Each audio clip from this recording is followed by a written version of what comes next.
जब हम मकान बनाते हैं तो मकानों का स्वरूप कैसा होना चाहिए?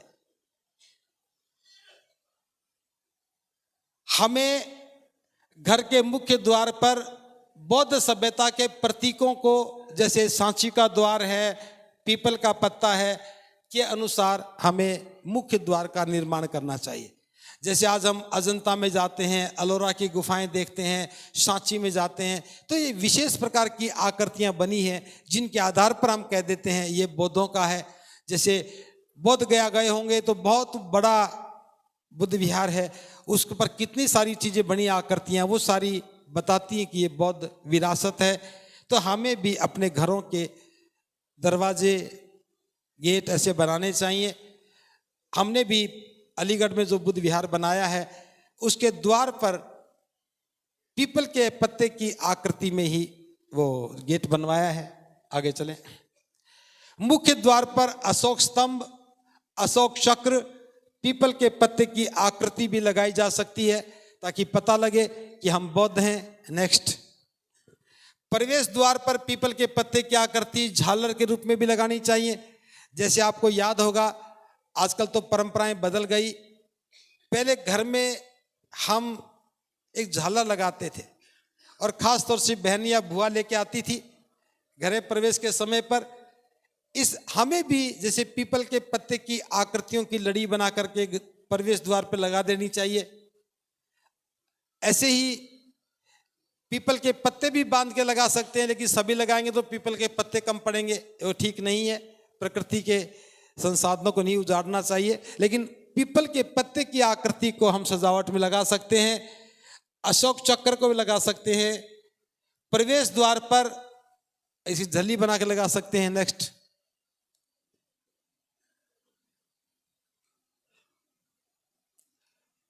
पंचशील ध्वज की पट्टियां बना सकते हैं। आगे, घर की छत के एक भाग को स्तूप के आकार में निर्मित किया जा सकता है, जैसे ऊंचा सा गुंबद सा बना करके बना सकते हैं। नेक्स्ट, घर में विशेष स्थान निर्मित कर महाकारुणिक बुद्ध की प्रतिमा या चित्र हमें स्थापित करना चाहिए। जहां भी घर में आपका प्रोमिनेंट जगह है, अच्छी जगह है, वहां लगाना चाहिए। घर के परिसर में यदि जगह की उपलब्धता हो तो छायादार, फलदार और फूल वाले पौधे लगाने चाहिए।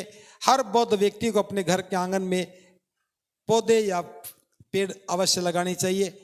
पेड़ को हम रूख कहते हैं, रूख। और आपको याद भी होगा, बुजुर्ग पहले रूख ही कहते थे। रूखड़ी ले आना, एक रूख देखा तो रूख हमारा पाली भाषा का शब्द है। सही शब्द क्या होगा वो तो पाली के विद्वान बताएंगे। नेक्स्ट, वास्तुशास्त्र जैसे भ्रमित दृष्टिकोण अबौद्धिक हैं। कोई कहता है कि दरवाजा पश्चिम में करो, पूर्व में करो, यहाँ किचन बनाओ, इस बहकावे मत आना। पहाड़ों की, नदियों की कोई वास्तुशास्त्र है क्या? मरने वाला व्यक्ति मरते समय तय करता है कि सिर उत्तर में होना चाहिए, पूर्व में होना चाहिए। किसी भी दिशा में मर सकता है, किसी दिशा में पैदा हो सकता है। तो घरों की आकृति बनाने के लिए आपको वास्तुशास्त्र जैसी भ्रमित बातों में नहीं पड़ना चाहिए। नेक्स्ट, जब हम किसी भी परिसर का उद्घाटन करते हैं, प्रवेश करते हैं, जैसे गृह प्रवेश है, दुकान, प्रतिष्ठान की शुरुआत करते हैं, मंगल आरंभ करते हैं, तो रिबन काटने की परंपरा नहीं होनी चाहिए। आपने देखा रिबन काटते हैं, तो रिबन काटने की बजाय क्या होना चाहिए?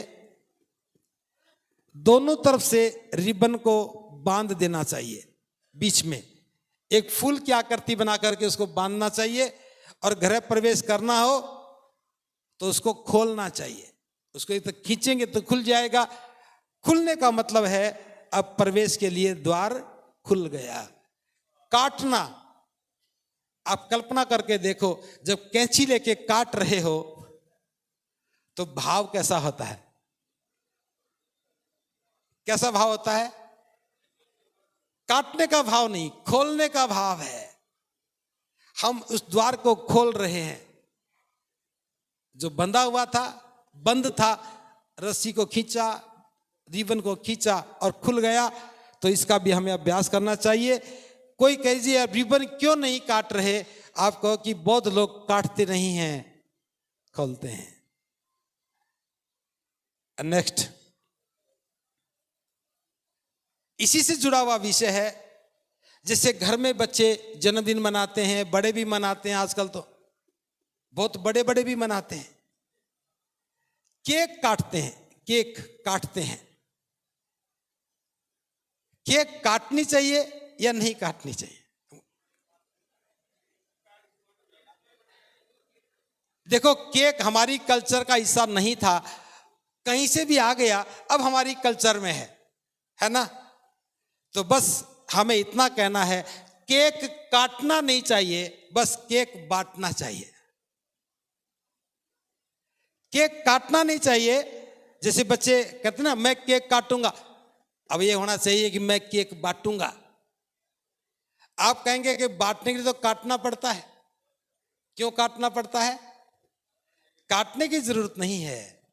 काटने को तो सब्जी भी काटते हैं, नहीं काटते क्या? सब्जी भी काटते हैं, बहुत सी चीजें काटते हैं, लेकिन वो बोलते नहीं है। केक काटना नहीं चाहिए, बल्कि जैसे मोमबत्ती लगाई, केक के बाहर लगाओ, मोमबत्ती जलाओ, कृष्ण पंसील करो, उसके बाद कहो आज रोहित का जन्मदिन है, अब ये केक बांटेगा। वो चम्मच लेकर के उसमें से एक टुकड़ा निकाले और पहले अपने सबसे प्रियजन जो हैं उनको दे, या प्रियजन निकाले अपने उस बच्चे को दें। एक केक बांटना हो गया। फिर उसको कहो कि तुम बाकी सबको बांटो। आप उसमें हेल्प कर सकते हैं, बांटने का काम वो करे, उसे खुशी होगी कि मेरा जन्मदिन है, अब मैं केक बांटूंगा। ये नई बात है, नया विचार है। तो क्या करना चाहिए? काटना चाहिए, बांटना चाहिए? जो बांटने के समर्थक हैं हाथ ऊपर करें। यह लोकतांत्रिक प्रक्रिया है। एक कैमरा वाले थोड़ा उधर भी देख लिया करो, भी पीछे भी हाथ ऊपर कर लो, देख भी ले। जरूरत पड़ेगी, देखो सहमति के सुर दिखने चाहिए। ये सभी लोग सहमति दे रहे हैं कि हमें केक काटना नहीं चाहिए, केक बांटना चाहिए। गृह प्रवेश में रिबन काटना नहीं, रिबन खोलना चाहिए, चूड़ियां उतारनी चाहिए। देखो बड़े होशियार हैं, तुरंत हाथ नीचे कर लिया। हम हाउस से निवेदन करेंगे, 1 दर्जन चूड़ियां हम आपको उपहार में देंगे। ओके, ठीक ठीक, बहुत बढ़िया। जो नहीं पहनाए, जो नहीं उतारवाएंगे, हम उनको चूड़ियां उपहार में देंगे। सभी तैयार है ना? ओके, बहुत बढ़िया, आगे चलो। बस ये सारी बातें 3 सब्जेक्ट मैंने कवर किए हैं। इन्हीं से इन पर अपनी प्रतिक्रिया देते हुए, अपना विचार रखते हुए, भिक्षुणी सुनीति इन सभी बिंदुओं पर जो भी उनके मन में विचार हैं वो यहाँ